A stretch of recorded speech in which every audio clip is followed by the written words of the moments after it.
उनको जवाब देने के लिए अमेरिका और दक्षिण कोरिया की सेनाओं ने एक बार फिर जंग का अभ्यास किया। आशंका यह जताई जा रही है कि किम अपने दुश्मन देशों के खिलाफ परमाणु हथियारों का इस्तेमाल कर सकते हैं। और हाल ही में उन्होंने 2 ऐसी क्रूज मिसाइलों का परीक्षण किया जिनमें परमाणु हथियार भी लोड किए जा सकते हैं।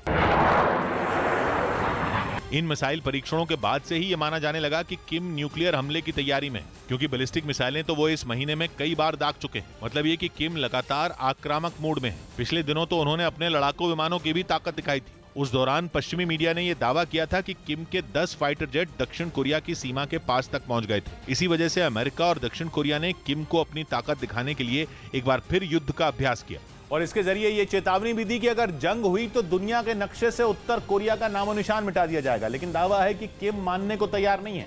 उन्होंने यह तय कर लिया है कि वो किसी भी कीमत पर अमेरिका के आगे नहीं झुकेंगे और अगर जरूरत पड़ी तो वो एटम बम फोड़ने से भी नहीं हिचकिचाएंगे। ये अपने घर के पास सिर्फ देसी मुर्गियों को पालकर हर साल 6 लाख कमा रहे हैं।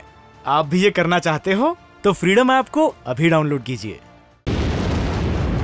इसी वजह से अमेरिका और दक्षिण कोरिया ने किम पर नकेल कसने के लिए उत्तर कोरिया की सीमा के पास एक बार फिर मिलिट्री ड्रिल की। इसका एक वीडियो भी जारी किया गया जिसमें अमेरिका के लड़ाकू हेलीकॉप्टर दुश्मन पर आसमान से बमों की बारिश करते दिखे। इस दौरान दोनों देशों के सैनिकों ने नदी पार करने का भी अभ्यास किया। मिलिट्री ड्रिल में कई टैंक, बख्तरबंद गाड़ियां और दुश्मनों को तबाह करने वाले लड़ाकू हेलीकॉप्टर भी नजर आए, जिन्होंने जंग के मैदान में दुश्मन के परखचे उड़ाने की अपनी ताकत को भी परखा। ये पहली बार नहीं है जब अमेरिका और दक्षिण कोरिया ने ऐसी मिलिट्री ड्रिल की। कुछ रोज पहले दोनों देशों ने समंदर में किए गए एक ड्रिल का वीडियो भी जारी किया था, जिसमें दक्षिण कोरिया और अमेरिका के 8 लड़ाकू विमान येलो सी में दुश्मनों पर बमों की बारिश करते दिखे थे।